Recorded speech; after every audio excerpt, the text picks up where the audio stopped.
Senhor, na autoridade que é no nome de Jesus Cristo. Senhor, na autoridade que há no nome de Jesus Cristo, todo bloqueio mental, todo bloqueio nas nossas emoções, faça cair por terra. Senhor, assim como a tua filha estava orando lá atrás, a nossa diaconisa Josiane, invocando os céus, nós invocamos os céus aqui dentro. Senhor, que não seja mais uma noite, que não seja mais um culto, mas que o Senhor libere aquilo que tu sabes que se faz necessário para que a nossa caminhada seja ainda mais fortalecida e que possamos receber o impulso maior na Arábia. Você já viu? Você já viu que quando a gente pega uma tiradeira, acho que todo mundo aqui já, na sua adolescência e na sua infância, já deve ter utilizado a tiradeira para alguma coisa. E quanto mais você estica, no sentido contrário, aleluia, tem aquela pedrinha, né? Fica a pedra ali, você estica. E quanto você mais estica, mais impulso aquela pedra tem para chegar mais longe. Então diga comigo assim: Espírito Santo, eu preciso hoje ser impulsionado por ti, porque eu preciso ir mais alto. Eu preciso ir mais longe. Espírito Santo, eu estou vulnerável. Impulsiona-me. Você pode celebrar a Deus com as suas palmas, igreja. Senta aí no seu lugar e vamos ver o que o Espírito vai fazer para nos impulsionar. Amém? Pode ficar sem som. Eu quero cumprimentar a igreja com a paz de Cristo. Quero que você abra a sua Bíblia no livro de Atos dos Apóstolos, capítulo 2. Atos dos Apóstolos, capítulo 2.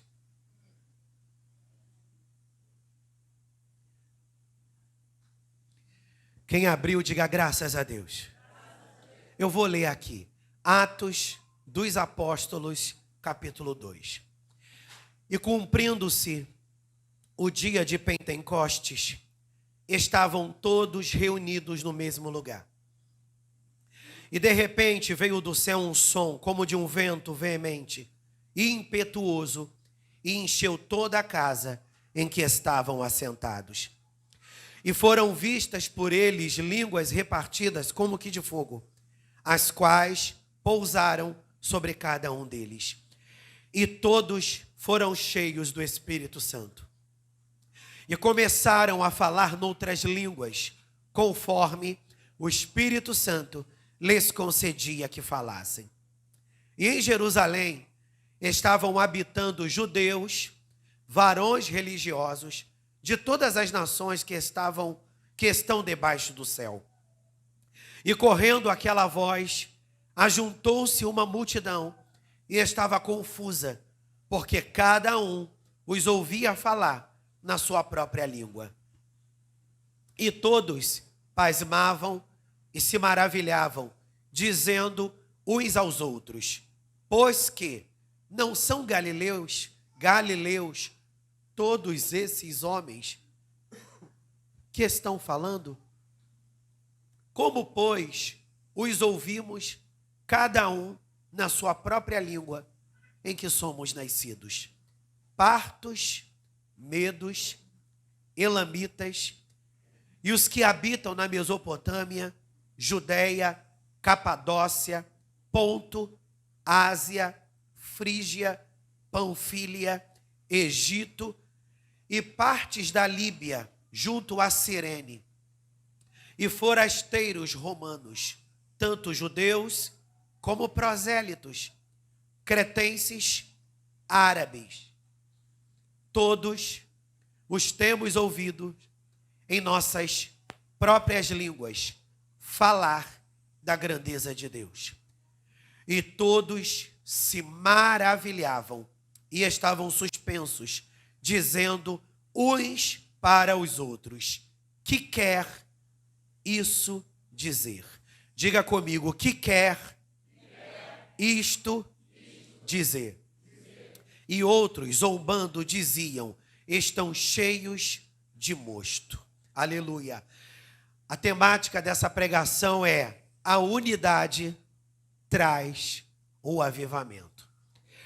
Eu vou te fazer uma pergunta, eu vou dizer assim: que quer isto dizer? E vocês responderão: a unidade traz o avivamento. Vou falar mais uma vez. Eu vou fazer uma pergunta: que quer isto dizer? Aí a igreja vai dizer: a unidade traz o avivamento. Vamos ver se o pessoal ensaiou. Aleluia. Que quer isto dizer? A unidade traz o avivamento. Que quer isto dizer?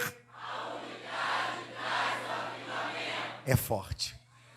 Irmãos, nós oramos há alguns meses atrás pedindo ao Senhor um tema para essa festividade.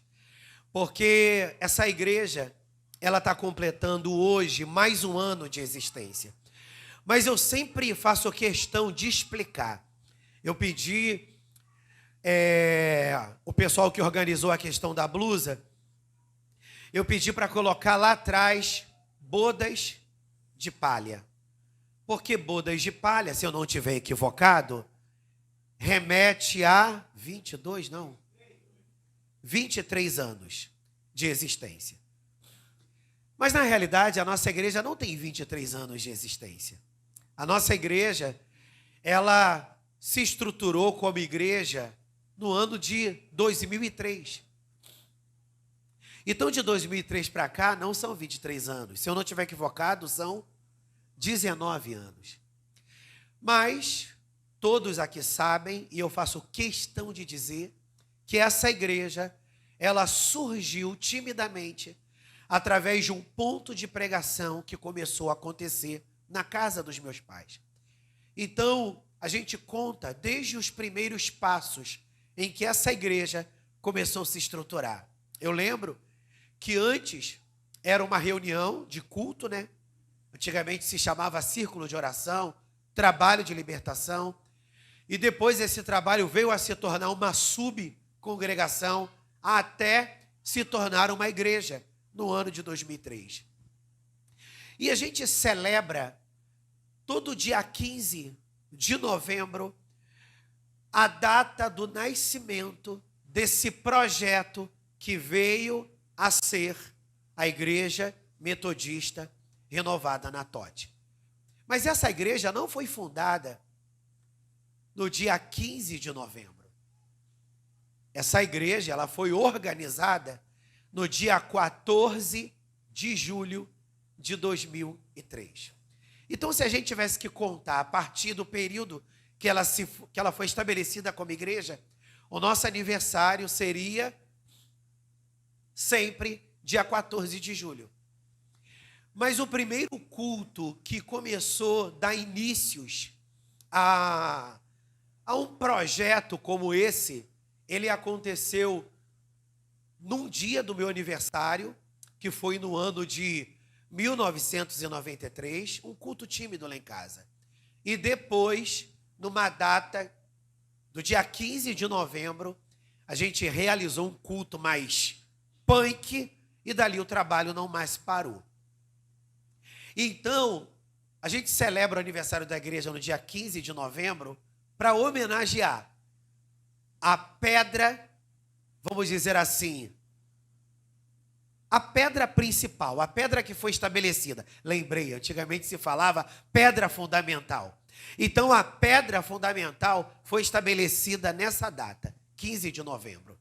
Se você tiver mais curiosidade para conhecer a história da nossa igreja, com riqueza de detalhes, compra o meu livro. Só que eu estou sem, porque acabou. Mas aí você vai encomendar e você não vai deixar ele na prateleira. Você vai ler, porque ali está descrito com riqueza de detalhes o começo da igreja.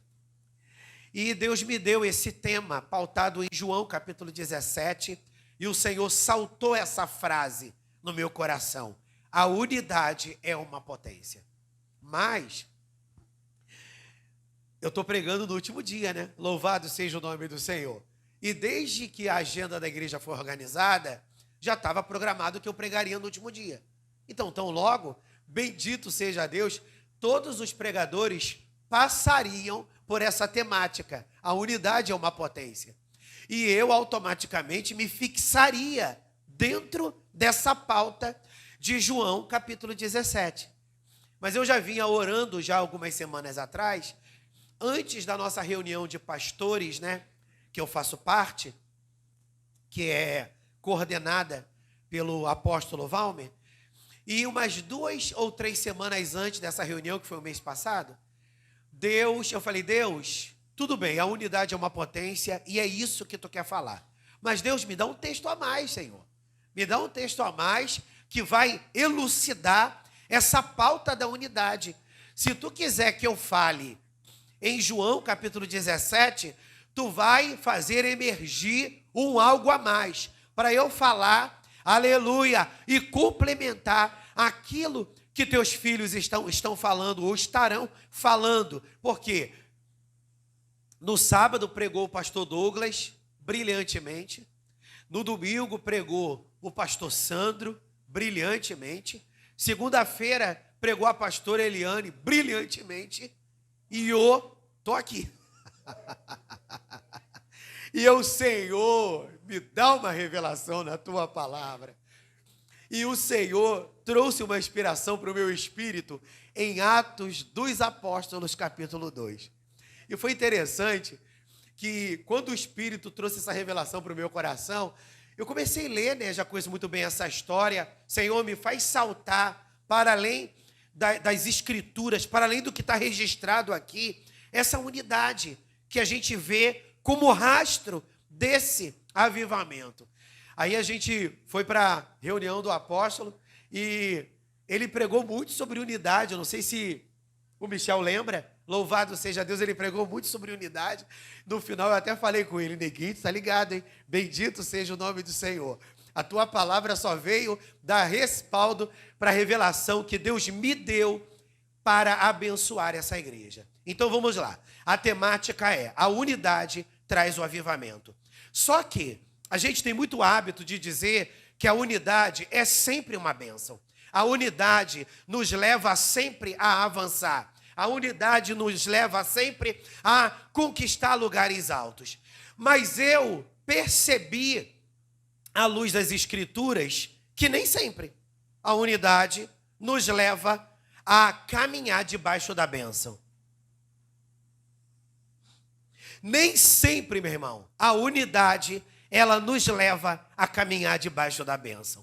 A unidade, quando ela é bem exercida, quando ela é bem executada, quando aquelas pessoas que estão caminhando debaixo de unidade, elas têm um coração de discípulo, porque quando a gente fala de discipulado, a gente fala de aprendizes, amém? Que se disponibilizam a aprender com seus mestres. Eles acreditam na seriedade de seus mestres e eles caminharão debaixo daquela orientação. Então, o verdadeiro discípulo, meu irmão, é aquele que caminha debaixo da orientação de seu mestre. Ele está debaixo daquela proteção. Os irmãos sabem que eu tenho um hobby pessoal. Eu gosto de criar galinha. Amém, meus irmãos? Eu adoro criar galinha. Pô, pastor, que hobby maluco. Ué, gente, você pode criar teu coelho, o Beltrano lá pode criar o cachorro, o Beltrano lá pode criar o coelhinho da Índia, tem gente que cria cobra, bendito seja Deus, e eu não posso criar minha galinha? Não, pastor, mas galinha não cabe, né? Porque galinha não pode entrar dentro de casa, ficar dormindo dentro de casa. Meu irmão, tem gosto para tudo, tem maluquice para tudo. Louvado seja Deus. Mas mesmo que eu quisesse que a minha galinha, aleluia, dormisse dentro de casa, eu nem poderia, meu irmão, porque eu tenho um problema de rinite alérgica. Bendito seja Deus, infartar com aquelas penas, esquiquito, amém, com pelo de cachorro. Então, meu irmão, cada um no seu quadrado. E eu estou com uma galinha agora, louvado seja o nome do Senhor, que ela está com um pintinho só. E eu coloco ela para dormir num determinado lugar e ela dorme lá, porque a galinha não enxerga muito bem à noite, né? Então, à noite, eu boto ela com o filhotinho dela. Eu boto com o pintinho, né? Eu boto ela num determinado lugar. Quando chega na parte do dia, ela ralou dali. Aí, quando cai a noite, começa a escurecer, porque galinha dorme cedo. Quando a noite começa a cair, começa a entardecer e a noite começa a cair, ela, ao invés de ir se abrigar aonde eu estou botando ela para dormir, a rebelde, dorme num lugar completamente diferente. E, meu irmão, aonde se tem galinha, vai aparecer gambá. Aonde se tem galinha, vai aparecer rato. E de vez em quando aparecem os ratos e os gambá para fazer umas turnê por aqui. Bendito seja Deus. Então eu zelando pela idoneidade, pela integridade física da galinha, do pintinho, eu coloco ela num lugar que ela vai ser poupada. Mas quando ela vai dormir, parece que ela gosta de viver na zona do perigo. Aonde ela vai dormir? Justamente aonde ela fica em estado de vulnerabilidade. Aí eu fico dizendo comigo mesmo, cara, essa galinha gosta de flertar com a morte. Essa galinha gosta de flertar com perigo. E é muito engraçado, meu irmão, que religiosamente eu faço isso. Saí do culto, botei minhas coisas em casa, mudei de roupa, pego meu telefone, acendo a lanterna e eu vou pegar a peregrina e botar ela em lugar de segurança. Porque eu sei, meu irmão, que se eu não vigiar pela vida dela, no dia seguinte, o pintinho foi pro beleléu. Bendito seja Deus, vocês já entenderam o que eu quis dizer. E é muito engraçado, Alex, que quando eu vou pegar a galinha, ela é meio grandinha, quando eu vou pegar, o pintinho é isso aqui, meu irmão. Quando eu vou pegar a galinha, o pintinho está escondidinho embaixo dela, e eu acho aquilo um barato. Ele fica quietinho, eu levanto ela, ele fica quietinho, meu irmão. Aí eu pego ele na mão, aí ele começa a piar, a galinha começa a gritar, e eu trago eles para o seu devido lugar. Por que eu estou querendo dizer isso? Para elucidar o princípio da cobertura. O pintinho está debaixo da galinha porque ele acredita que ela irá protegê-lo, literalmente. E o princípio da cobertura espiritual é esse crédito que você dá para o seu líder. É esse crédito que você dá para a sua liderança. Porque de verdade você acredita que ele vai ser instrumento de bênção na sua vida. E isso é tão punk que o Senhor fala sobre isso nos evangelhos, quando ele diz, como uma galinha esconde seus pintos debaixo das suas asas, assim eu guardo Israel. Então, quando o discípulo ele está em unidade com o seu líder, eles estão em uma consonância, e a unidade se torna uma potência. Agora, quando essa unidade, ela não é fruto de corações de discípulos aliançados, essa unidade se torna uma barbárie. E eu quero aqui dar 2 exemplos de unidade que se tornaram uma barbárie e que a gente não pode seguir como exemplo. Eu não vou pregar muito tempo, acredito eu, bendito seja o Senhor, não vou falar nada que você nunca tenha ouvido antes, mas eu quero que você entenda que o que eu vou falar aqui é debaixo de muito temor e tremor. E é debaixo de muita certeza que o Pai trouxe luz para o meu espírito, para eu trazer luz para o seu coração. Você pode dar um glória a Deus aí? Abra sua Bíblia em Atos dos Apóstolos, capítulo 5. Nossa mensagem vai ser bem expositiva, então, não melhor, ela vai ser bem temática. Então a gente vai correr em alguns textos que vai abarcar essa temática. Atos dos Apóstolos, capítulo 5. Amém? A unidade pode dar problema quando não é bem utilizada. Vamos lá, Atos dos Apóstolos, capítulo 5. Mas um certo varão chamado Ananias, com Safira, sua mulher, vendeu uma propriedade e reteve parte do preço, sabendo-o também sua mulher. E levando uma parte, a depositou aos pés dos apóstolos. Disse então Pedro: Ananias, por que encheu Satanás o teu coração para que mentisses ao Espírito Santo e retivesses parte do preço da herdade? Guardando-a, não ficava para ti? E vendida, não estava em teu poder? Por que formaste este desígnio em teu coração? Não mentiste aos homens, mas a Deus. Essa palavra é muito profunda porque a igreja estava sendo formada e havia um senso de corporativismo muito grande. Era um elo de unidade que havia sido estabelecido dentro daquela igreja. Quem eram os líderes daquela igreja? Os apóstolos. Qual era o lugar que os diáconos ocupavam? O lugar de servir a igreja nas suas necessidades básicas. E os apóstolos chegaram a um consenso que, como a igreja dentro desse contexto, era composta de pessoas muito simples e que dispunham de muito pouco recurso financeiro e que naquela igreja tinha pessoas muito bem-sucedidas. Os apóstolos estabeleceram uma organização para que ninguém tivesse falta de nada. Então, o que os apóstolos acordaram?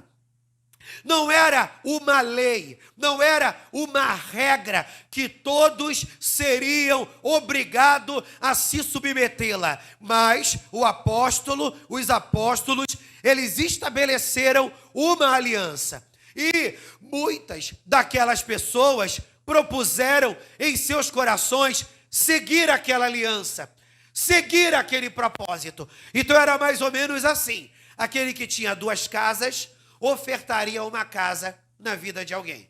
Se você recebesse uma grande indenização, você tomaria uma parte daquela indenização para você e outra parte você levaria aos pés dos apóstolos para que eles administrassem aqueles recursos e atendesse a necessidade dos necessitados, para que não houvesse o que há nesse mundo capitalista que a gente está inserido, aonde tem gente com 100 milhões na sua conta bancária, tem gente com 100 mil na sua conta bancária e tem aquele irmão que sequer tem 1 quilo de arroz dentro da sua despensa. Então os apóstolos estabeleceram um protocolo de ordem. Outra vez digo, eles não eram obrigados a se submeter. Aquilo dali era um acordo que os apóstolos haviam feito com a igreja, que os apóstolos haviam feito com seus discípulos. E a priori, me parece que todos concordaram com aquele protocolo. Aí, Ananias e Safira. Ananias, o varão, Safira, a varoa. Eles venderam uma herdade, de repente porque eles iriam mudar de lugar, conjecturando. De repente eles iriam morar num condomínio fechado na Barra, sei lá. Eu só sei que eles haviam vendido uma herdade. E o que eles disseram, o casal conversando dentro de casa? Nós não vamos dizer para os apóstolos o valor exato que a gente vendeu esse terreno. Se nós vendemos esse terreno por 500 mil, nós vamos segurar 300 mil e vamos dizer para o apóstolo que a gente vendeu por 200. Aí fica 100 para a gente e fica 100 para a igreja. Mas na realidade eles não ficariam com 100. Porque se o valor era 500 mil, eles colocaram no bolso 300, ficou 200 mil, 100 para a igreja e 100 para eles. Eles ficaram com quanto? 400 mil. Eles tomaram essa decisão. Mulher e marido combinou. E Ananias disse para a mulher: primeiro vou eu, conto a mesma história. E passadas algumas horas, nega, vem você, contando a mesma história, para a gente convencer o apóstolo de que na realidade o valor é outro. O interessante, meu irmão, que eu estou deixando claro, que isso foi estabelecido numa reunião entre os apóstolos. E os apóstolos transferiram, compartilharam com a igreja esse propósito. E a igreja decidiu, junto com os apóstolos, fechar. Quem está entendendo diz amém. Amém. Elo. Levanta aqui, pastor Robson, por favor, meu filho. Isso aqui é um aperto de mão. Facilmente a gente se desprende um do outro. Elo é isso aqui. Não é tão fácil desfazer um elo. Isso aí. Ou seja, os apóstolos propuseram para a igreja um elo, uma aliança. Todo mundo presume-se, se não a maioria, eles fecharam com os apóstolos.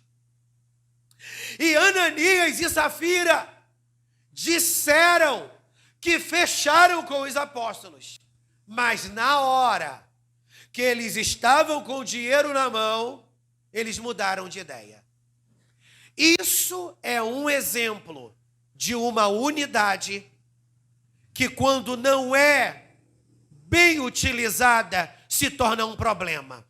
Esse casal se uniu contra a igreja, porque se eles tinham total liberdade para dizer para o apóstolo: apóstolo, eu não quero fazer parte da equipe, eu não quero fazer parte do time dos 12, eu não quero fazer parte do corpo de obreiros, eu não quero fazer parte do ministério.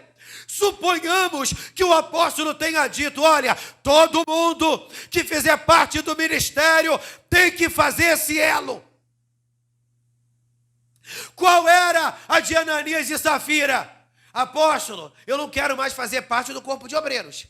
Eu não quero mais fazer parte do presbitério, porque eu ainda não tenho essa maturidade, eu ainda não tenho essa liberalidade toda de dividir tudo o que eu tenho conquistado na vida. Tudo bem, minha irmã. Tudo bem, meu irmão. Vocês não estão prontos. Agora, vive a vida de vocês. Se vocês galgarem essa maturidade, ou se vocês entenderem essa visão, um dia vocês entram nesse time. Mas o que aconteceu? Ananias e Safira disseram: apóstolo, pode contar com a gente. Apóstolo, pode contar com a gente. Aí eles rompem a aliança com os apóstolos. E eles combinam em mentir para os apóstolos. Quando Ananias diz: apóstolo, eu vim entregar a oferta, porque eu vendi aquele terreno que o Senhor sabe. A oferta que eu tenho é essa. Pá! Só que o apóstolo era uma representação de Deus, não que ele era Deus, porque a liderança é uma representação de Deus, é uma figura de autoridade. Aí o que o apóstolo disse, Pedro? O que o apóstolo disse, Ananias? Eu vou ler, meu irmão, para você ver que não é uma interpretação minha. É o que o texto disse. Olha o que o versículo 4 diz. Guardando-a, não ficava para ti? E vendida não estava em teu poder? Porque formaste este desígnio em teu coração? Sabe o que o apóstolo está querendo dizer aqui? O dinheiro não é teu, Ananias. O terreno não é teu, Ananias. Você poderia fazer com esse dinheiro o que você queria. Você não era obrigado a dar, mas você não disse que queria caminhar em unidade. Você não disse que queria caminhar em aliança. Você não pecou contra mim. Você pecou contra o Espírito Santo. Porque se você tivesse chegado e dissesse, Pedro, eu quero te pedir perdão, mas não dá mais para a gente caminhar junto. Eu não tenho como honrar esse compromisso. Esse nível está muito alto e não dá para mim. Pedro, me perdoe. Mas o que Pedro destaca, você que é bom de Bíblia, o que Pedro destaca aqui é a mentira. Diga comigo, toda desonra começa com a mentira. Diz a Bíblia que Pedro disse para Ananias, sabe qual foi o teu problema? A tua mentira. E diz a Bíblia que o juízo de Deus veio sobre Ananias, ele morreu, caiu duro, pá. Aí os jovens levaram ele para ser sepultado e vem Ananias, e vem Safira, sem saber o que tinha acontecido com o bonitão dela. Vem ela, aleluia, com bolsa de boutique, amém? Tinha vindo do salão, estava com dinheiro, cabelo escovado, toda enfeitada que nem uma perua, bendito seja Deus, de repente sapato alto, toda metida, amém? Estava com dinheiro no bolso, meu irmão, não foi fazer cabelo na Zefrinha, bendito seja Deus, de repente foi fazer cabelo num lugar mais estiloso, enfim. Apóstolo, meu marido já deve ter vindo aqui, e eu estou passando por aqui só para confirmar aquilo que ele disse. Aí Pedro, ligado no óleo, Safira, qual foi o valor mesmo? Ué, apóstolo, meu marido já disse, mas eu queria só tirar essa dúvida, qual é o valor mesmo?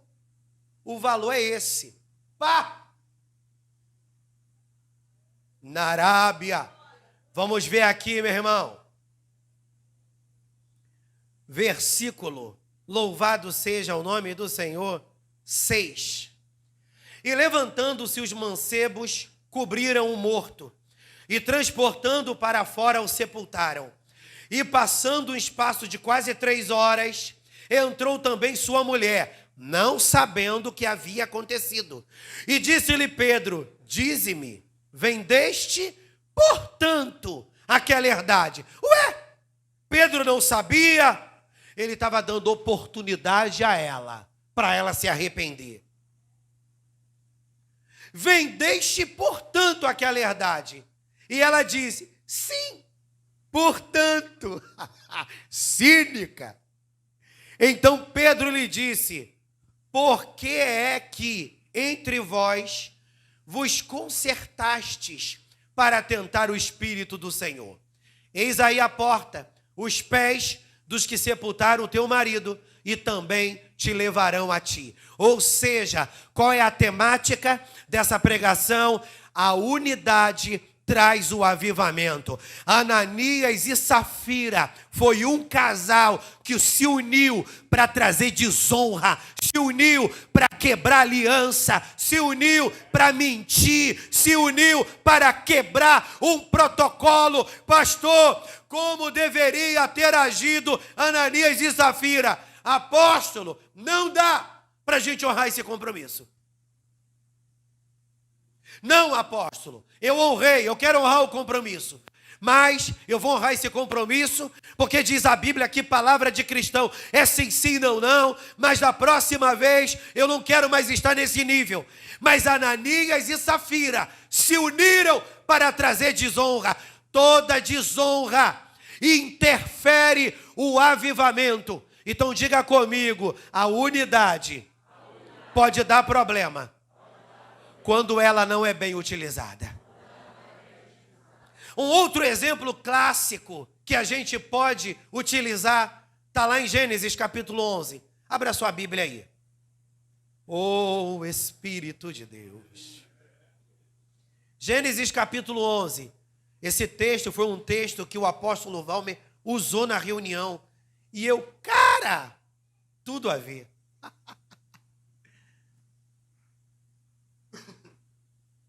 Gênesis capítulo 11, abra aí, meu príncipe e minha princesa.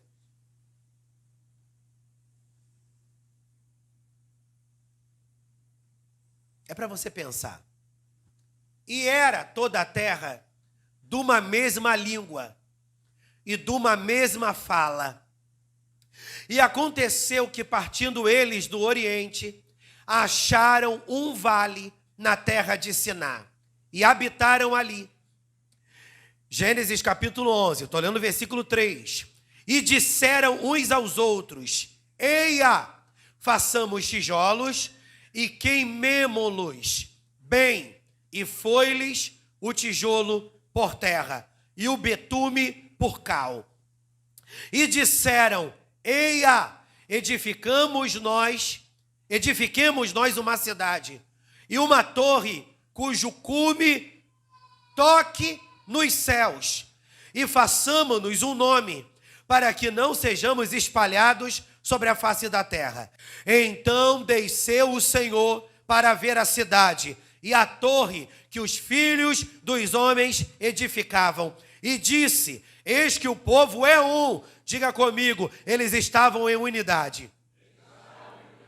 Segura aí. E todos têm uma mesma língua, e isto é o que começam a fazer. E agora não haverá restrição para tudo que eles intentarem fazer. Eia, desçamos e confundamos ali a sua língua, para que não entenda um a língua do outro. Ou seja, na realidade, não era uma torre que eles iriam construir.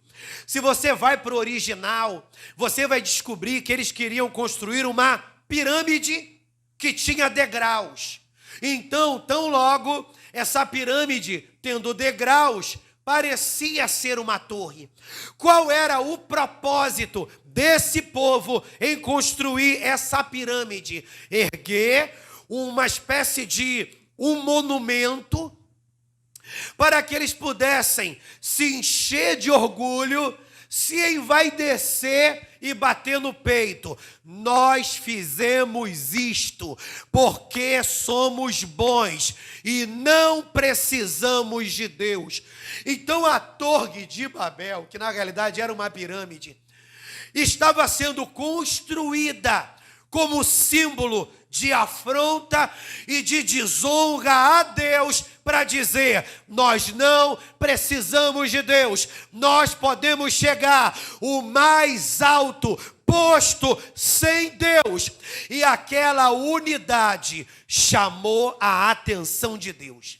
Ou seja, um outro exemplo de uma unidade que, quando não bem utilizada, pode dar problema. Ou seja, eles estavam unidos com um propósito que parecia ser interessante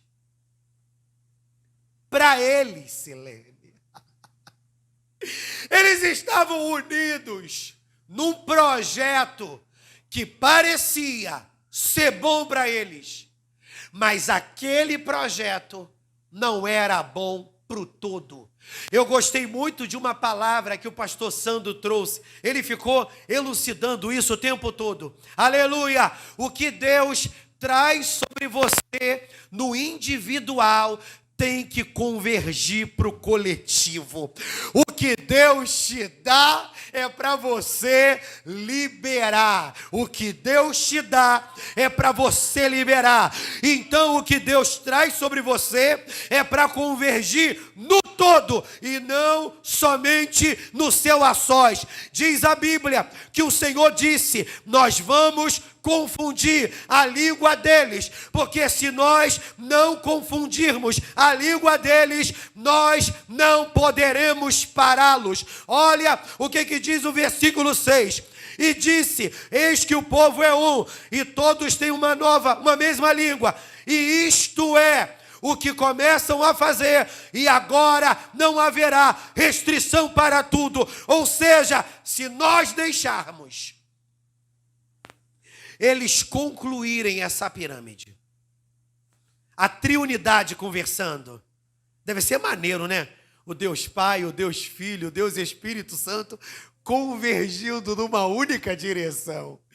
E eles dizendo: olha, a gente vai ter que descer, Kelebaraio, para confundir a língua deles, porque se a gente não parar esse povo, eles vão dar problema. Se a gente não parar esse povo, eles vão dar problema. Mas pastor, eles estavam unidos, mas o coração deles não era um coração de honra. Diga comigo: a unidade não tem valor algum se essa unidade não for temperada com a honra. E a honra aponta para a sua liderança, que consequentemente aponta para Deus. Eu não estou usando a palavra, meu irmão, para falar algo que é para minha satisfação. Porque quando você é alguém que tem dificuldade para honrar, você acha a honra uma bobeira. Mas essa palavra é exemplo de que eles tinham uma única língua. Eu não vou nem falar sobre essa questão do mesmo idioma. Aleluia! Mas eles tinham uma única fala. Eles tinham uma única fala. Vamos fazer isso? Vamos. Vamos fazer aquilo? Vamos. Vamos fazer aquilo outro? Vamos. Mas aquela unidade não servia ao propósito. A unidade para trazer o avivamento, ela precisa servir o propósito. Ananias e Safira quebraram porque aquela unidade não servia ao propósito do todo que era a igreja. Esse povo foi dividido pelas nações da terra porque a unidade deles não convergia para o propósito. Se você fizer parte desse ministério e a sua unidade não converge para o propósito, você vai quebrar e você não vai experimentar de avivamento.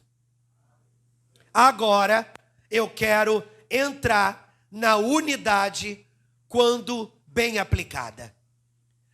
Abra sua Bíblia em Atos dos Apóstolos, capítulo 4.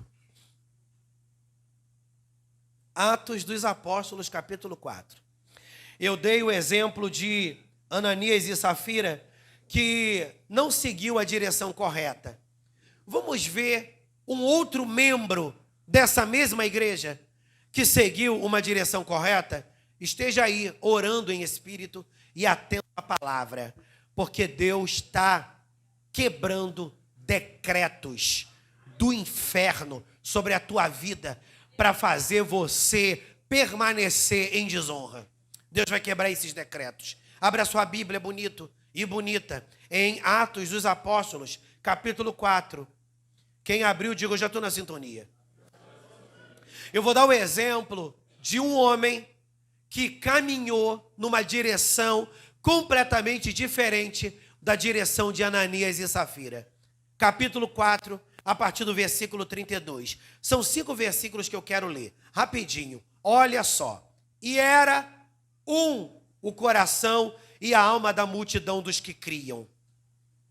E ninguém dizia que coisa alguma do que possuía era sua. Olha só, ninguém, exceto Ananias e Safira. Então eles eram o casal do contra. E ninguém dizia que coisa alguma do que possuía era sua, mas todas as coisas lhes eram comum.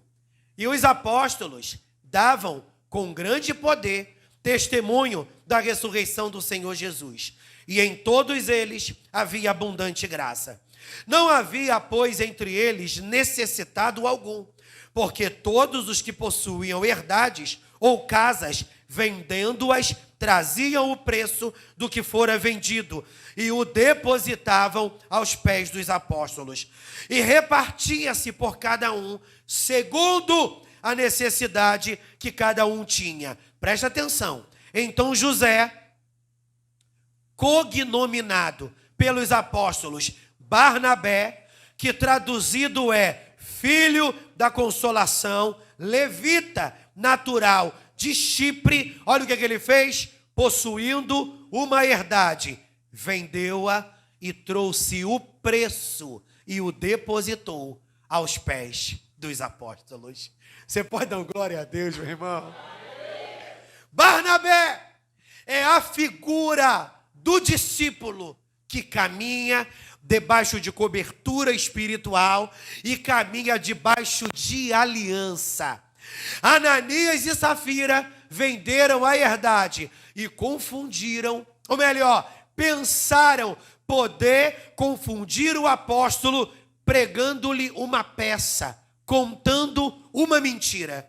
E Pedro diz: vocês não mentiram a mim, vocês mentiram ao Espírito Santo. Vocês vão quebrar. Barnabé estava nessa reunião, fazia parte desse mesmo discipulado. E como Barnabé age, eu vendi a minha herdade e a minha herdade foi X. Eu vou trazer aos pés dos apóstolos aquilo que meus líderes acordaram e eu concordei com meus líderes. Se é tanto que eu tenho que trazer no altar, eu vou trazer no altar o valor devido. Então, ou seja, Barnabé é a figura do servo que caminha debaixo de unidade. Deus está nessa noite querendo trabalhar na tua mente para fazer você entender que desunião vai fazer com que você não chegue a lugar algum. Eu estava hoje à tarde numa recepção, bendito seja Deus, que a família de uma ovelha aqui da igreja fez para ela. E a gente estava numa recepção, né? Glória a Deus, uma farofinha. Bendito seja o Senhor. Salgado gostoso, bolo gostoso, docinho gostoso. Que pena que eu tive que sair de lá rápido. Bendito seja Deus, porque, meu irmão, aleluia, eu não tenho cerimônia nenhuma. Dá um pouquinho desses brigadeiros para eu levar para casa. Pastor, você é meio favelado, hein? Eu não estou nem aí, eu quero estar de bem com a vida. Aleluia, bendito seja o Senhor. Eu não quero ficar em casa. Puxa, queria ter comido mais um brigadeiro. E eu estava trazendo uma palavra, e a palavra que eu trouxe foi sobre essa pauta, de que às vezes a gente bate muito no peito: não preciso de ninguém, eu não preciso de ninguém, não quer me ajudar, não me ajuda, não quer me apoiar, não me apoia. Mas, meu irmão, esse tipo de discurso é um discurso indecente. E é um discurso, aleluia, desnecessário e insensato. Todos nós precisamos e precisaremos de alguém. Porque se Jesus não nos arrebatar, a gente vai ficar doente. Se a gente não cair duro e morrer, a gente vai ficar doente. E quando você estiver todo chechelento lá no hospital, você não vai querer visita? Você não vai querer visita? Não, pastor, eu não vou querer. Então não me perturba não, hein? Louvado seja Deus.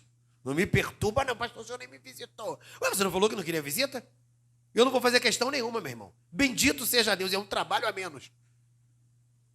Mas se você entende o valor da unidade, você tem que sair desse discurso do que eu me basto.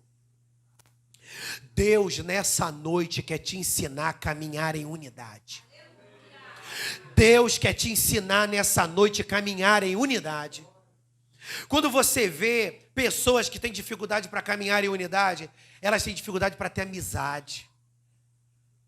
Elas têm dificuldade para se relacionar em família. Elas têm dificuldade para se relacionar na igreja. É sempre aquela tribuzinha. Sempre aquela tribuzinha. Louvado seja o nome do Senhor.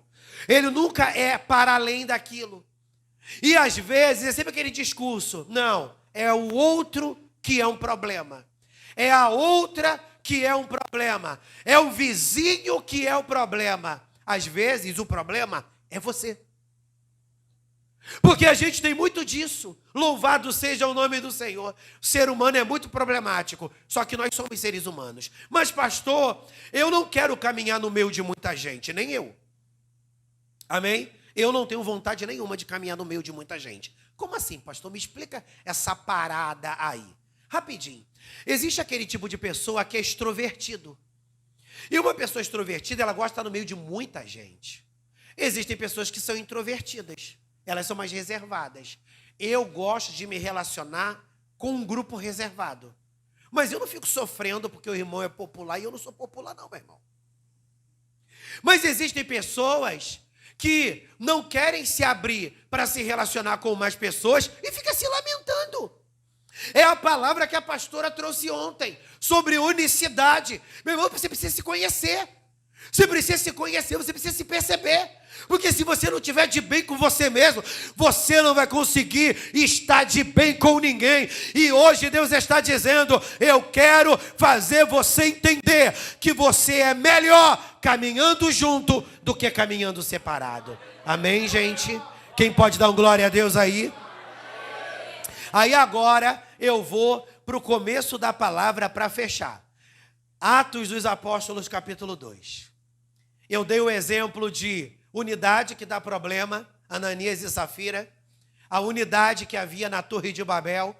Eu dei exemplo de uma unidade que surte efeito, traz resultado, Barnabé. E agora eu vou dar um exemplo de uma unidade que trouxe o avivamento. E é isso que eu quero nessa noite, mais da parte do Senhor. Interessante que, antes de entrar em Atos dos Apóstolos, capítulo 2, Barnabé, ele era o cara que caminhava junto. Barnabé, ele era um cara que tinha visão de inclusão. Eu não sei se você sabe, quando Saulo se converteu, Saulo, ele foi discriminado pelos apóstolos, pela igreja primitiva, que já havia naquela época, consolidada. Paulo foi discriminado. Por que Paulo foi discriminado? Em razão do seu passado. Porque Paulo, de verdade, teve um passado negro. Ele era fariseu dos fariseus, era um cara elitizado, era um filósofo, um cara genial. Vivenciou uma conversão. Alguns livros dizem que aquilo não foi uma conversão, foi um encontro para tratamento. Meu irmão, seja qual for o nome que vai ser dado. O interessante é que Saulo vivenciou um romper na vida dele. Mas Saulo teve um passado. Qual era o passado? Que perseguiu cristãos, que matou cristãos, que lutou contra o projeto chamado Igreja do Senhor. Então, quando Paulo se converte, a igreja rejeita Saulo. É bem comum isso na igreja, né? Chegou um irmãozinho, chegou uma irmãzinha, aleluia. Não fui com a cara dela, não fui com a cara dele. Aí o povo o rejeita. Louvado seja Deus. Saulo foi rejeitado. E Saulo, ele ficou meio sem saber como lidar. Porque ele chegou na igreja, mas a igreja fechou as portas para ele. Saulo chegou na igreja e a igreja fechou as portas para ele. Aí diz a Bíblia que Barnabé percebeu Silene. que Saulo estava excluído, inclusive de algumas lideranças. Porque algumas lideranças não quiseram nem conhecer Saulo. Ouviram falar sobre o que Saulo tinha sido e estigmatizaram Saulo em razão do seu passado. Aí Barnabé percebe isso. E o que Barnabé faz? Pega na mão de Saulo. Pega na mão de Saulo e leva a Saulo. Pode ficar aqui, filho, só por isso mesmo. E leva a Saulo até a igreja. Eu quero apresentar a vocês um homem. Narabashuri como Naragácia. Eu quero apresentar a vocês um homem. E esse homem, Deus disse que é um vaso escolhido. E a gente não pode rejeitar esse homem. Eu imagino que naquela reunião, Rafael, alguém pode ter dito: eu não quero andar com Saulo. Eu, hein? Vai que Saulo tem uma queda espiritual e me mata. Pá! Barnabé, não me leva a mão não quero andar com Saulo não. Aí outros, que tem um povo perturbado na igreja, né? Menos eu. Vai que a minha vizinha, o marido dela foi morto por Saulo. Vai que a minha vizinha descobre que eu estou andando com Saulo. Eu vou perder a amizade com a minha vizinha. E minha vizinha me empresta o Wi-Fi, a senha do Wi-Fi dela. Vai que ela descobre que eu estou andando com Saulo e ela vai querer mudar a senha do Wi-Fi. Eu não quero andar com o irmão Saulo. Mas Barnabé era um homem de aliança. Barnabé disse: já que ninguém quer andar com Saulo, eu vou andar com Saulo. Já que ninguém quer andar com Saulo, eu vou andar com Saulo. E diz a Bíblia, meu irmão, que a igreja passou a olhar para Saulo com outros olhos. Porque a igreja respeitava Barnabé. Porque Barnabé era um filho de honra. E Barnabé se tornou um líder de honra. E a igreja, por caminhar em aliança, entendeu: se Barnabé é homem de Deus, está andando com Saulo, Saulo não é pouca coisa. Saulo é um homem de Deus.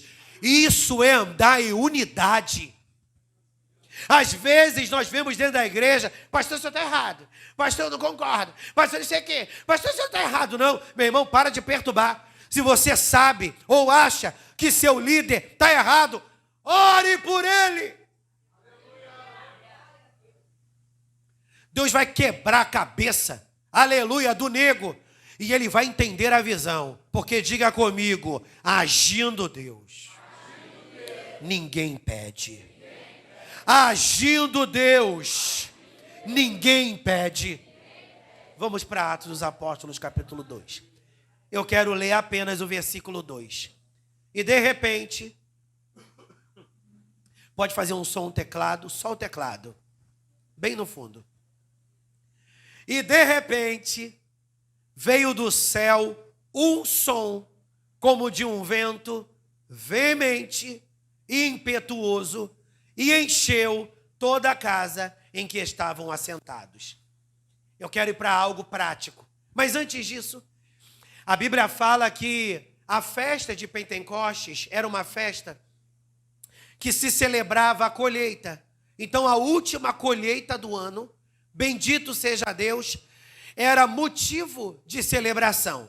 Porque a última colheita do ano representava o seguinte: aquele ano foi um ano de fartura. Aquele ano foi um ano de prosperidade. A prova disso é que a gente chegou na última colheita do ano, produzindo muitos frutos. Aí diz a lei, Êxodo fala sobre isso, Levítico fala sobre isso, Deuteronômio fala sobre isso, diz que passados o último dia da última colheita do ano, contava-se 50 dias. E passados 50 dias, eles se reuniam para celebrar a festa da colheita, a festa de Pentecostes. Então a festa de Pentecostes era o resultado de uma unidade que culminou uma prosperidade, e em razão dessa prosperidade, a prosperidade precisava ser celebrada. Então a festa de Pentecostes é o resultado de um ano inteiro de Senhor e trabalhadores caminhando numa mesma direção. Por isso a terra produziu, deu seu fruto, e eles estavam celebrando a prosperidade. A festa de Pentecostes é uma festa que celebra a unidade de senhores e servos, e celebra a harmonia da terra com a semente. Porque a mesma semente, ou melhor, a mesma terra que pode trazer vida é a mesma terra que pode trazer morte. Pega uma semente e joga numa terra seca. Na Arábia, a semente morre. Pega uma semente e joga numa terra árida. A semente morre. Mesmo ela estando cheia de vida. Mas olha a unidade. A terra cumpre o seu papel, como na Arabarácia. O profeta diz: terra, terra, terra, ouve a palavra do Senhor. A terra é o seu coração, é o meu coração, é a minha vida. A terra do meu coração não pode ser árida, não pode ser seca. A terra do meu coração precisa estar umedecida, ela precisa estar fertilizada. E sabe quando uma terra está fertilizada? Quando aquela terra se mistura com os restos mortais de um corpo. Então a terra fértil é resultado de muita morte. Você quer se tornar uma terra fecunda? Morra para você mesmo. Morra para você mesmo. Morra para os seus achismos. Morra para as suas elucubrações. Morra para as suas fantasias. E diga a Deus: eu não quero que as coisas cheguem até mim e morram em mim. Eu quero que as coisas cheguem a mim e eu as impulsione. Eu quero que as coisas cheguem a mim e eu as impulsione. Você pega uma semente. Você pega uma semente e você joga na terra. A terra impulsiona aquela semente, apresentando para você uma árvore. E aquela árvore não dá um fruto sequer. Aquela árvore dá muitos frutos. Quando você é uma terra fértil, o que chega a você, você impulsiona. Aí a igreja estava debaixo de uma promessa. Qual era a promessa? O Senhor ressuscitou no terceiro dia, na madrugada de sábado para domingo. O Senhor ressuscitou. Quando Ele ressuscita, Ele caminha aqui na terra por cerca de aproximadamente 40 dias. Para se apresentar a seus discípulos, se apresentar a cerca de aproximadamente 500 pessoas, para deixar claro que a sua ressurreição não era uma fraude, mas era uma verdade. E vésperas dele ascender aos céus, ele deixa bem claro para os discípulos: eu caminhei com uma multidão, mas dessa multidão eu separei filhos de honra, uma equipe. Vocês precisarão fazer discípulos, porque em Jerusalém vou derramar de uma grande glória.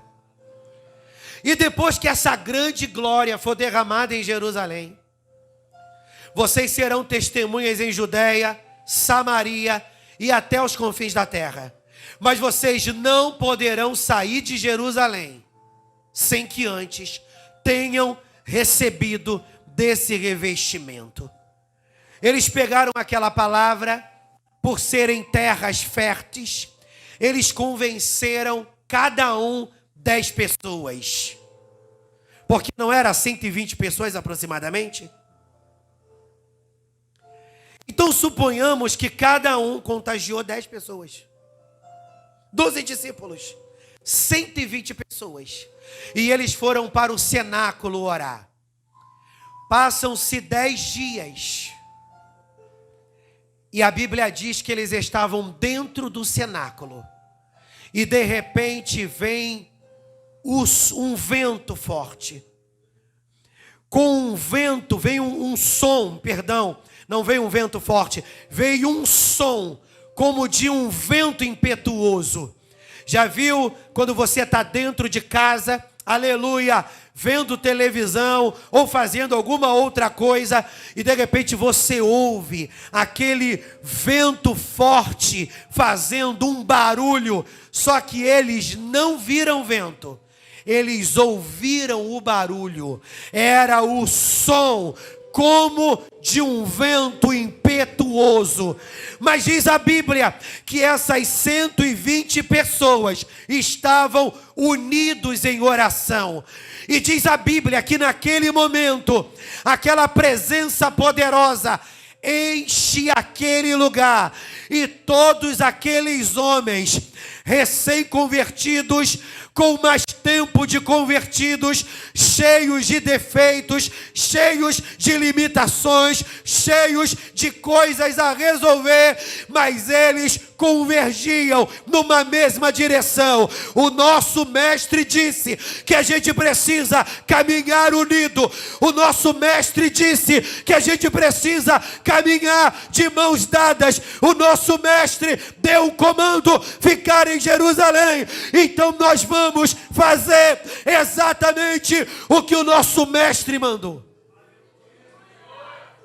E diz a Bíblia que um avivamento chegou. E eles começaram a falar em outras línguas.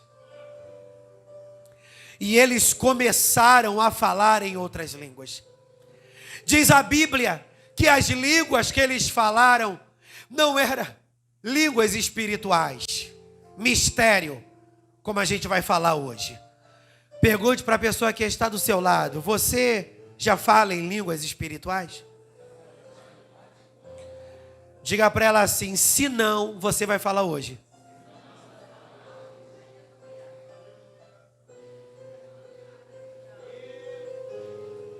Então começa a abrir a sua boca aí, meu irmão. Começa a abrir a sua boca aí.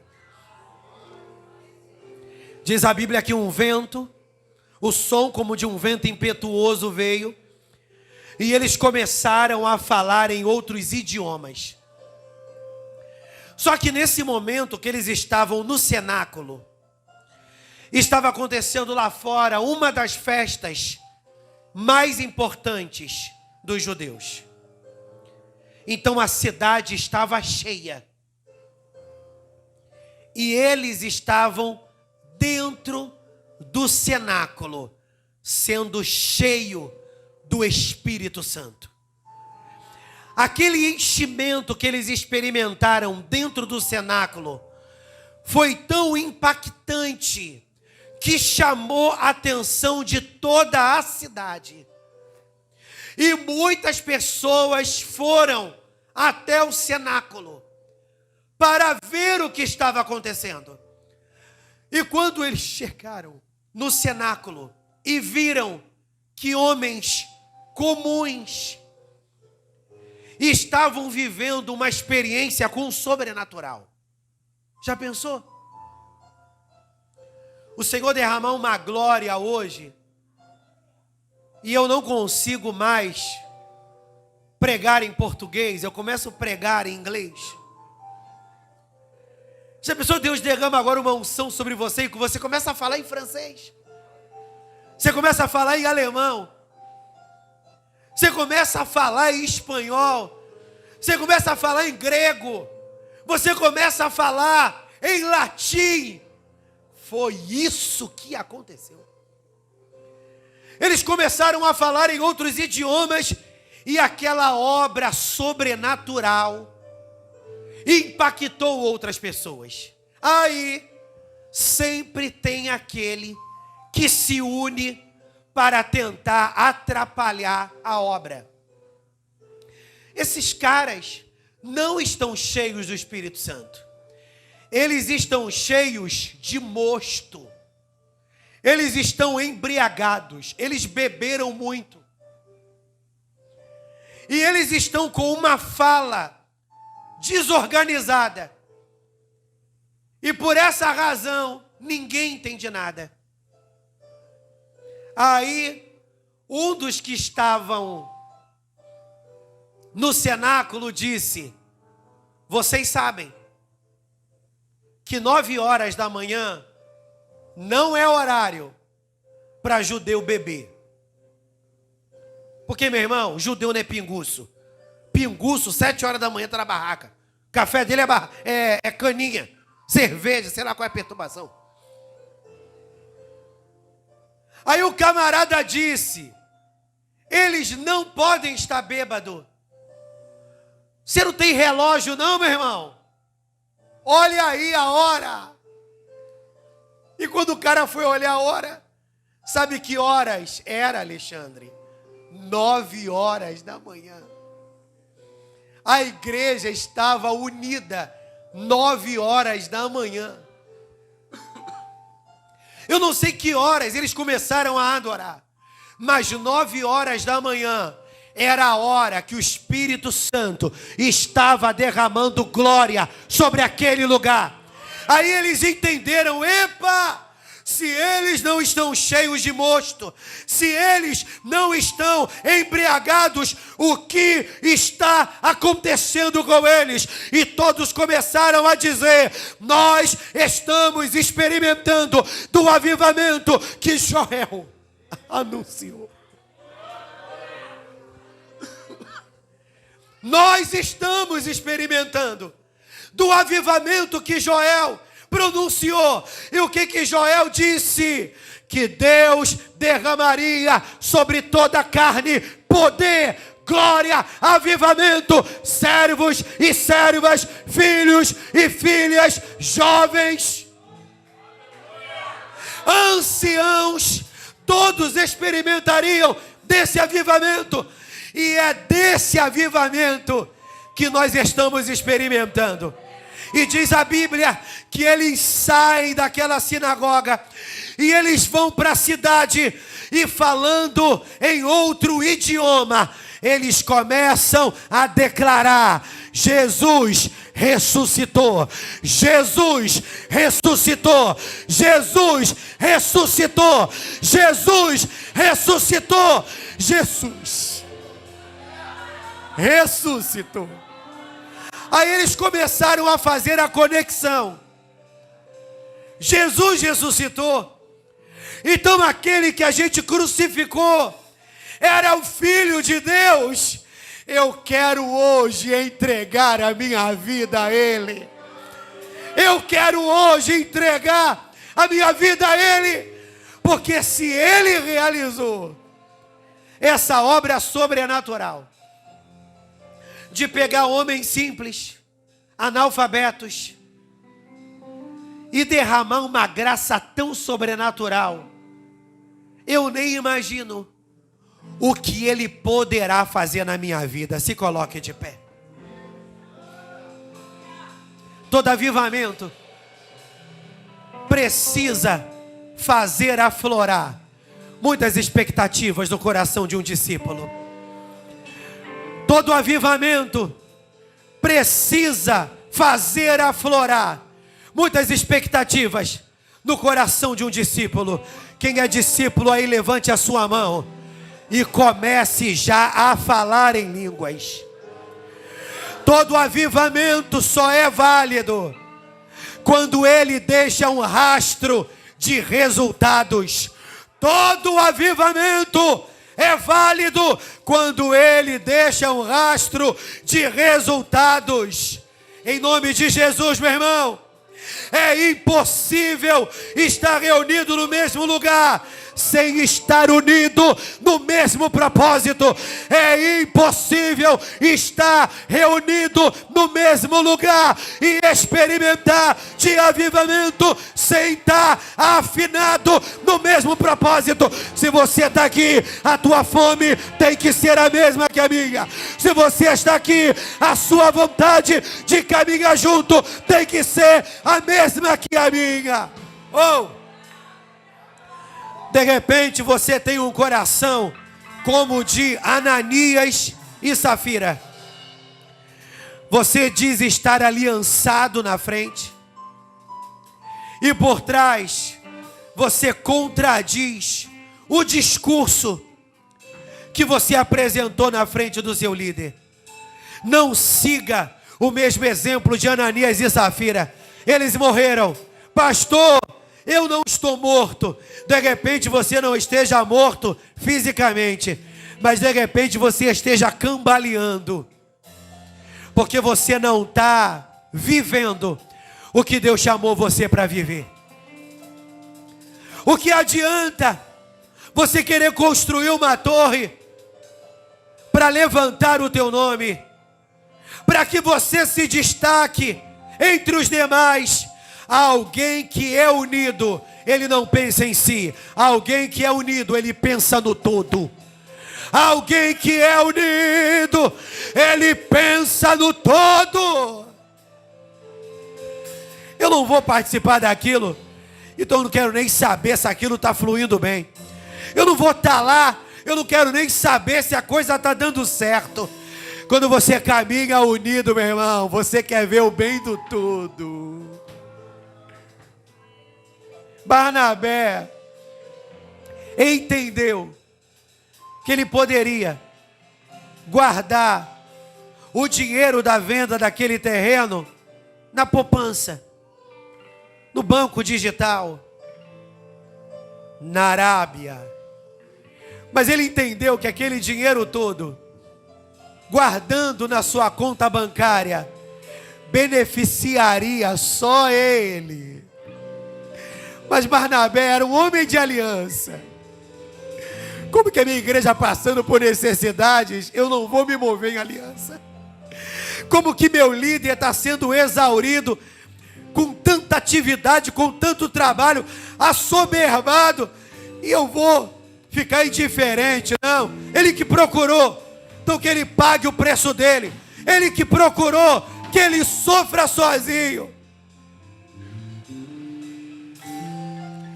Barnabé poderia ter pensado assim, mas Barnabé entendeu: não, eu faço parte do corpo, e eu quero ver o corpo expandir.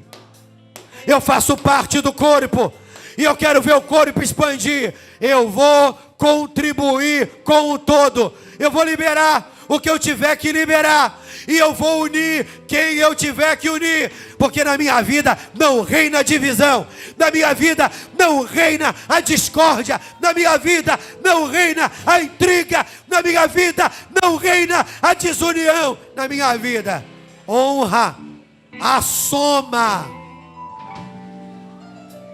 e a multiplicação. O avivamento só chegou, a profecia só se cumpriu, porque todos, diga comigo, todos, estavam unidos numa mesma visão, gerando uma mesma expectativa. Diga comigo, todos. Mais forte, todos. Cadê os anatotianos? Todos estavam unidos numa mesma visão, e por isso estavam gerando uma mesma expectativa. Em nome de Jesus, meu irmão, para de gerar expectativa da boca para fora. Para de ficar dizendo: eu tenho expectativa da boca para fora. Não, toda expectativa, ela tem que demonstrar um resultado. Como eu comecei o culto, no momento da palavra, Deus hoje vai nos impulsionar. Deus hoje vai nos impulsionar. Deus hoje vai nos impulsionar. Deus hoje vai nos impulsionar.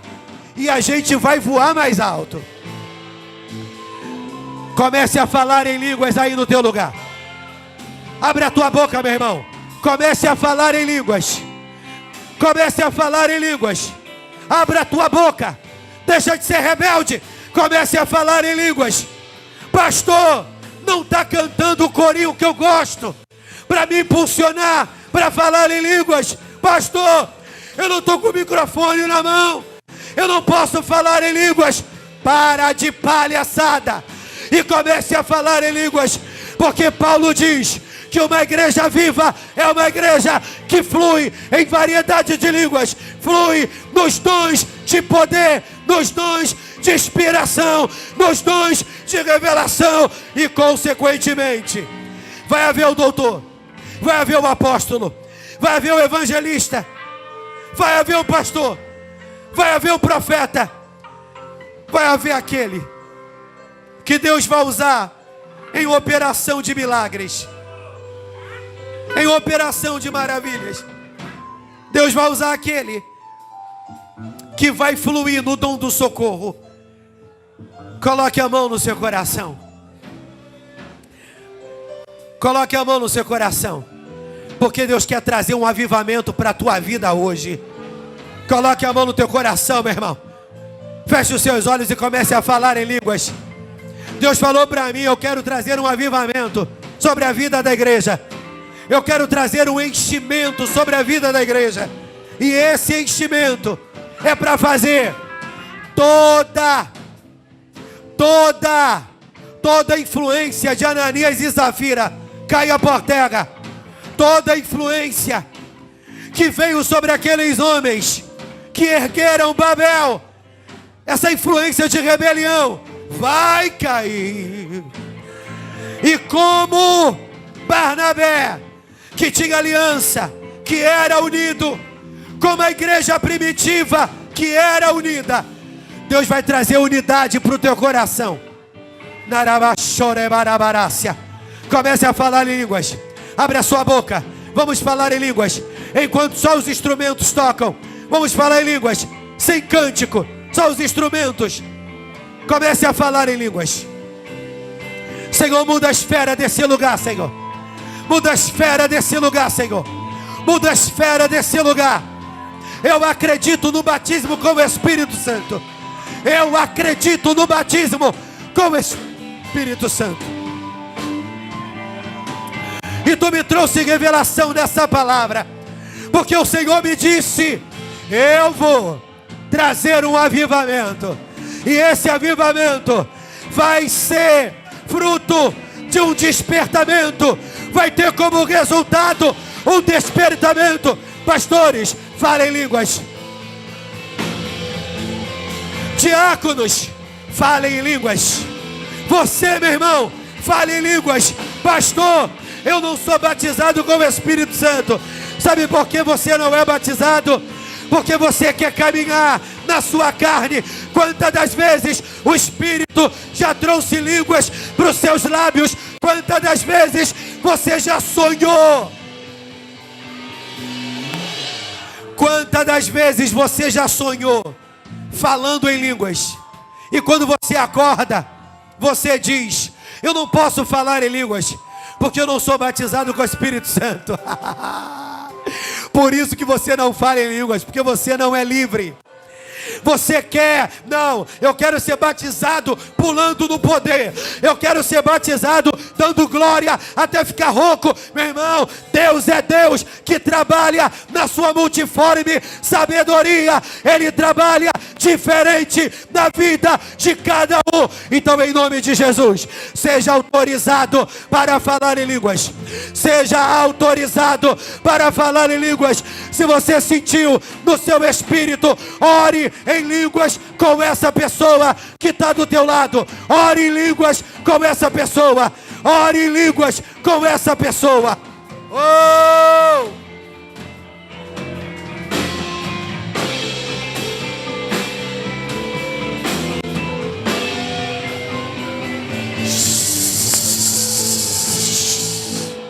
Derele barabara chorele baraio.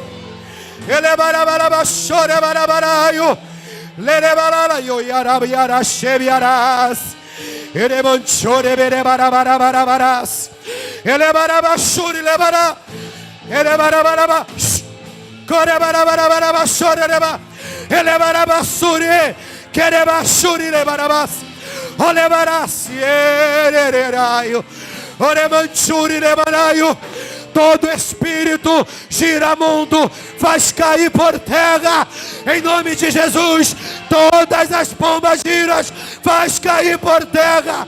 Abre os céus, remove toda a teia e faz descer mais fogo, mais fogo, mais fogo, mais fogo, mais fogo, mais fogo, mais fogo, mais fogo, mais fogo, mais fogo.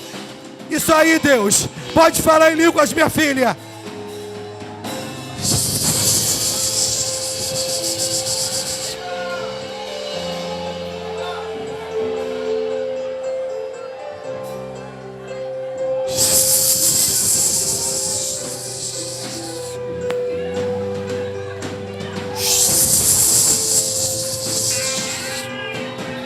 Oh! Senhor, eu lembro que há muitos anos atrás nós estávamos dentro de um quarto, numa casa, num retiro de carnaval, e alguns jovens se reuniram para orar, e a glória desceu, e aqueles jovens foram cheios do Espírito Santo. Volta a nos visitar novamente. Volta a nos visitar novamente. Desceu.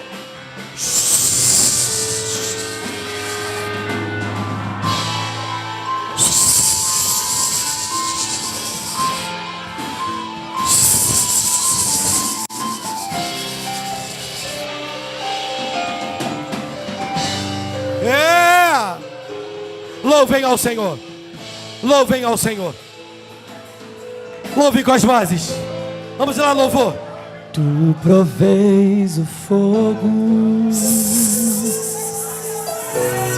Você aí fora, fale em línguas. E eu sabe, no corredor à direita, na garagem, tem glória aí. Fale em línguas. Tu provês o Espírito. Fale em línguas. Shirley, fale em línguas. E eu me abro por inteiro. Fale em línguas, Daniel. Enche-me, Deus. Fale em línguas, Lourdes. Fale em línguas, Fabiane. Enche-me, enche-me, Deus. Enche-me, Deus. Enche-me, Deus, em nome de Jesus, Senhor. A unidade traz avivamento. Que haja reparo. Se tem brecha, se tem brecha, se tem brecha, fecha a brecha, fecha a brecha, fecha a brecha. Que sejamos betumados, como foi a arca betumada, para que a água não entrasse. Começa a betumar o nosso coração. Faz cair todo o juízo do inferno para nos confundir, para nos fazer amargar, para nos fazer parar pelo meio do caminho.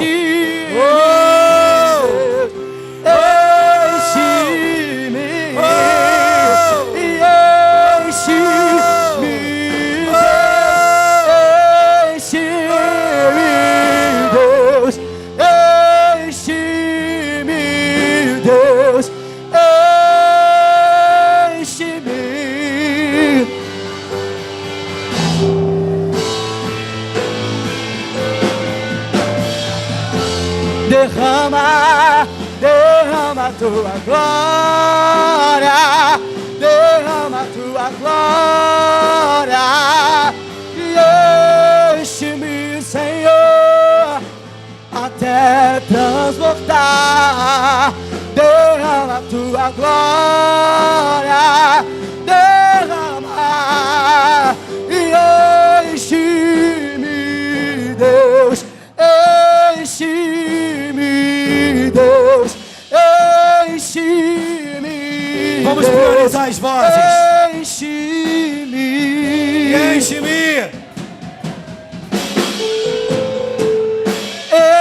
enche-me, Deus.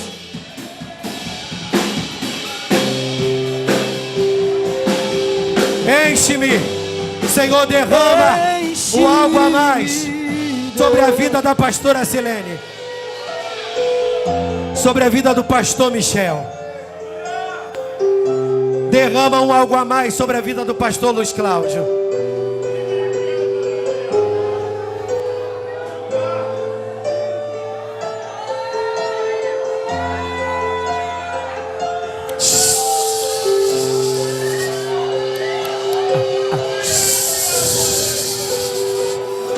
Derrama, Senhor. Derrama. Tem uma nuvem meio que azulada em nosso meio, e ao mesmo tempo ela tem um tom meio alaranjado. E o Senhor está falando que Ele está trazendo justiça. Deus está trazendo justiça. Deus está trazendo justiça. Toda injustiça que você viveu, toda desonra que você viveu, Deus vai levantar. Aleluia. Deus vai trazer, Deus vai colocar aqueles que serão dignos, que serão filhos e filhas, tanto dentro da igreja. Deus vai colocar pessoas em nosso caminho, e elas serão carvalhos de justiça. Elas vão ser instrumento de justiça na nossa vida. Deus vai levantar pessoas que serão instrumento de bênção dentro da nossa casa, dentro dos nossos negócios. A justiça de Deus está chegando, como o Senhor levantou Barnabé para ser um homem de bênção.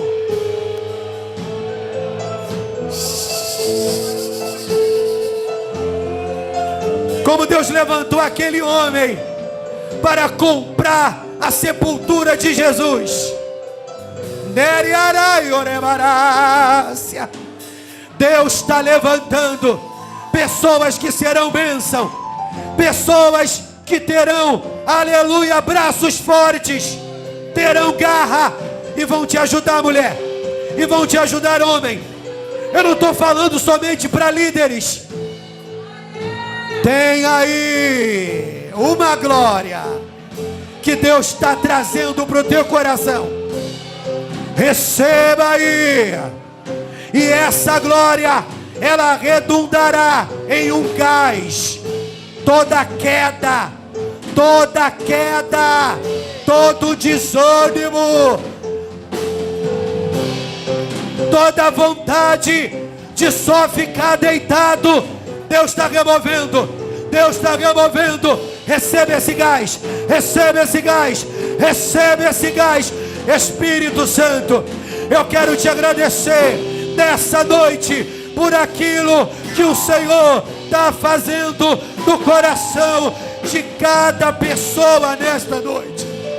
Tu falou que a unidade traz o avivamento, e eu quero agora te pedir que o Senhor traga sobre nós esse senso de responsabilidade, para não perder, para não desperdiçar esse avivamento que o Senhor trouxe para o nosso coração.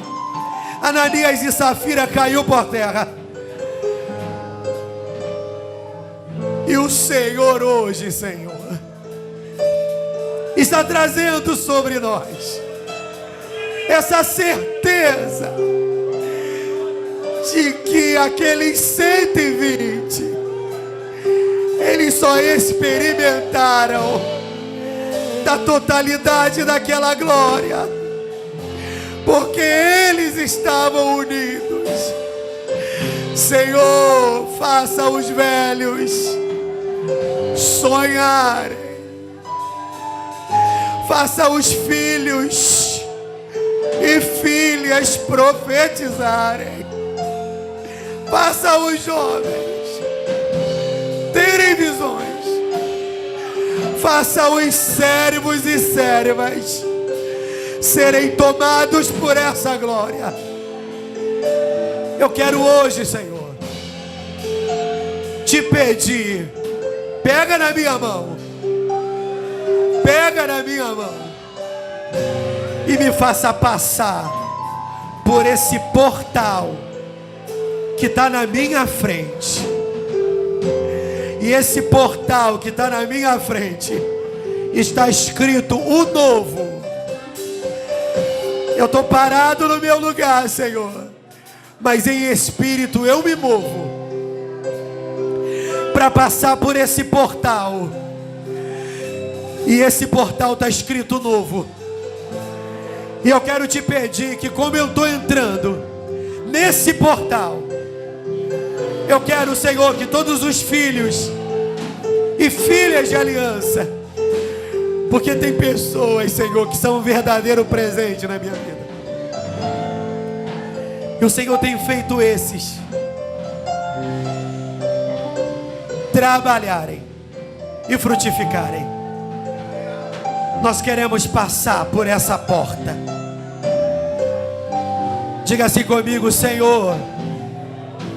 Aleluia. Você que crê, diga comigo: Senhor, se existe diante de mim essa porta aberta que o pastor Henrique diz estar vendo, e nessa porta, em seu portal, está escrito o novo, eu quero entrar por essa porta.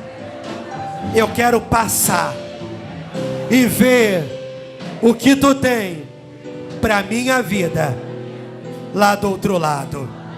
Hoje eu me comprometo em não mais viver do que aconteceu, viver pelo que está acontecendo.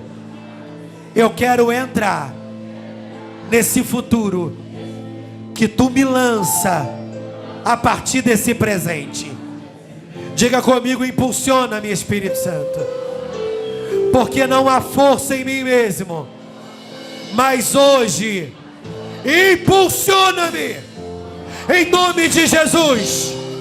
Quem crê que entrou no novo, exalte ao Senhor. Eu quero com as suas viver palmas. algo novo.